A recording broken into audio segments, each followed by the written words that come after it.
So here at Lac La Belle, we have two U.S. Open trophies. We have the Smith family replica, which honors Alex Smith and his two U.S. Open victories, along with Willie Smith and his U.S. Open victory. We also have David Graham's U.S. Open trophy. The similarity between the two are that in Carnoustie, when the young men traveled across the globe to teach golf, Dan Sutar was one of the young men that went to Australia. And Dan found the way to lead golf in Australia, to found professional golf in Australia. Wrote a book in 1908 called The Australian Golfer, and inspired a generation of Australians to take up the game and become champions.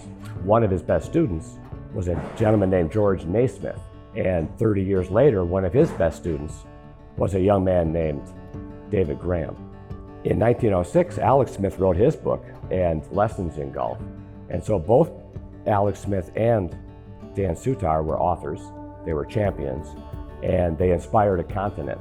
Alex here in North America, Dan Sutar in Australia. You fast forward decades, and now almost a century, you've got two U.S. Open trophies that find their way to describe excellence in golf, earning championships, as well as having a tie back to Carnoustie Golf Club, the club of Alex Smith's youth, Robert Scott Simpson's youth, and Dan Sutar's youth.